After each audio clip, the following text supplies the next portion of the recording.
We all experience moments when we feel like the world is against us somehow, and sometimes that feeling lingers for a long time. Other times it hits us like a storm, only to pass after a brief moment. And although we can't always seem to trace what's causing us to feel that way, sometimes we can. We might be falling behind at work. Our relationships may seem fragile, leaving us feeling confused. We may carry the burden of the issues of our family, making us feel frustrated. Unfortunate events from our past may keep haunting our present, and perhaps we keep letting the wrong people into our lives, which makes us question our judgment. And on top of all of that, you keep stubbing your toe into that darn coffee table and the eggs smell weird this morning. And so we're left wondering why everything seems to be going smoothly for others, while for us, it isn't.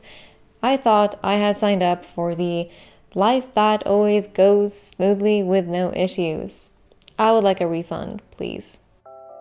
Self-pity, defined so eloquently by the good old Oxford Dictionary as excessive, self-absorbed unhappiness over one's own troubles.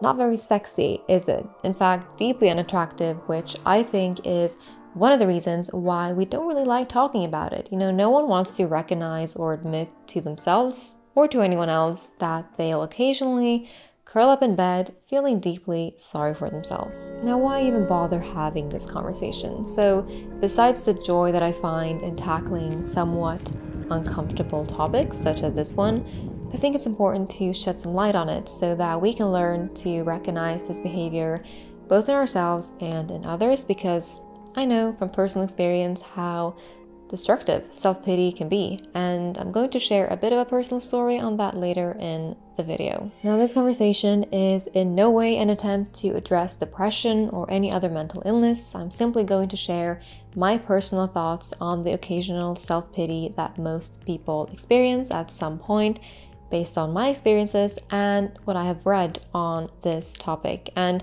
I'm going to be using the words feeling sorry for yourself and self-pity and victim mentality somewhat interchangeably, and my use of the word victim will not mean an actual victim of any sort, but rather a person who adopts a victim mentality. Those are two separate things. Being a victim does not mean that you have a victim mentality, and having a victim mentality does not mean that you are a victim. Self-pity is easily the most destructive of the non-pharmaceutical narcotics. It is addictive, gives momentary pleasure, and separates the victim from reality. Self-pity may look different for different people. Personally, I like to put it on a spectrum. So on one end is the person who indulges in their own self-pity. I call that person the solo pity party host, or SPP. And this person doesn't try to involve or affect anyone else. There's no want for attention or sympathy from others. It's all in their own head, and they would like for it to stay that way. On the other end, we have the person who elicits pity from other people, and I call them the invite pity party host, or IPP, and they will use self-pity as a tool to make others give them attention and to feel sorry for them, and they want to guilt others into taking responsibility for them and to take care of them. They seek out the compassion that they should be giving themselves. And it sounds manipulative because it is, whether that is intentional or not. Now, regardless of where we find ourselves on the spectrum, as we indulge in self-pity, we do enter a state of being completely self-absorbed. It's when we see ourselves or portray ourselves to be helpless and hopeless and defeated. It's when our own suffering is all that we think and care about, so much that we become oblivious of that of those around us. So examples of things that we may think or say are, they got so lucky and I didn't. They have it so easy and I have it so hard. It's so unfair and no one understands me. We will draw emotional conclusions instead of rational ones, such as, I didn't get the job because I suck and I'm meant to be miserable, instead of something like, I didn't get the job because they found someone who was more suitable, and that's okay, I'll keep looking. Now, while we throw pity parties for different reasons, I would like to talk about 3 possible ones, starting with ego. As every therapist knows, the ego does not want an end to its problems because they are part of its identity. If no one will listen to my sad story, I can tell it to myself in my head over and over and feel sorry for myself, and so have an identity as someone who is being treated unfairly by life or other people, fate, or God.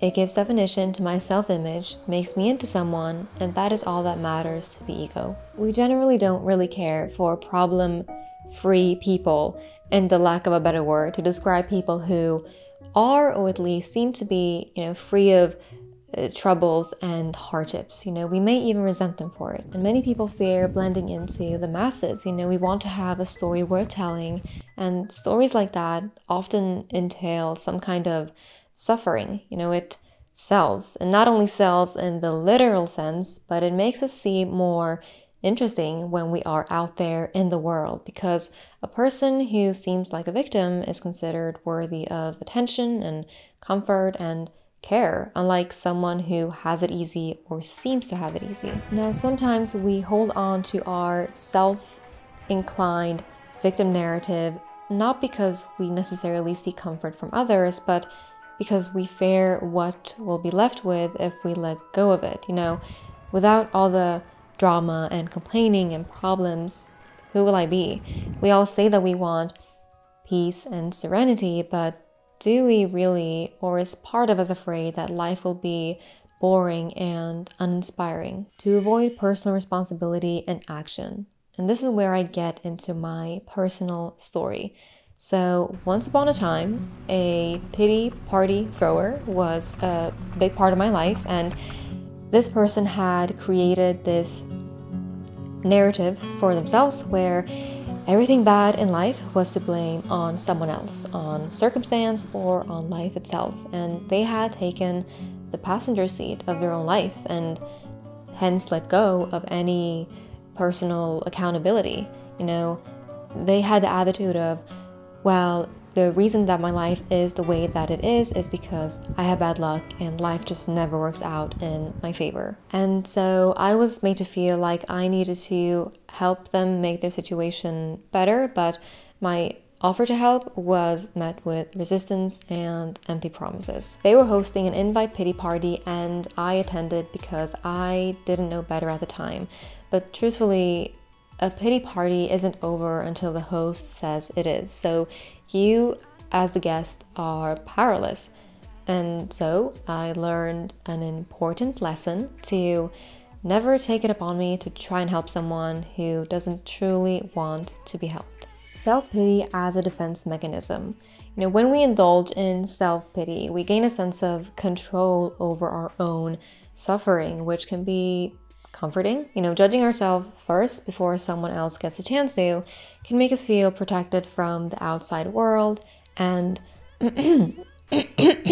sorry, and from any pain that we may come to face. It's having the attitude of, if I'm already at the bottom, no one else or nothing else can put me there. Or, yeah, I already know I'm a loser, so you telling me that doesn't faze me.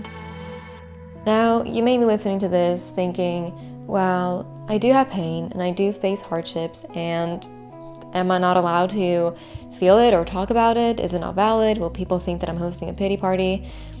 Of course, we can open up about our emotions with other people. Being able to do that is a crucial part of any relationship, I think. But I think it's good to sometimes honestly question our intention. Now, this is where I would like to touch on self-compassion, which is a topic on its own, but it's an incredibly important one. Unlike pity, with self-compassion, we don't become completely absorbed in our issues, but rather we invite a more balanced, objective view of the situation. We meet our emotions with kindness, just like how we would respond to someone that we care about. We would keep our hearts open and extend comfort and care. With self-compassion, we take responsibility for ourselves rather than giving that responsibility up by abandoning ourselves or expecting someone else to take responsibility for us. And rather than having an attitude of, the world is against me and I'm being punished, to instead think something like, I'm not being punished. Everyone goes through hardships. I'm not alone and I will get through this.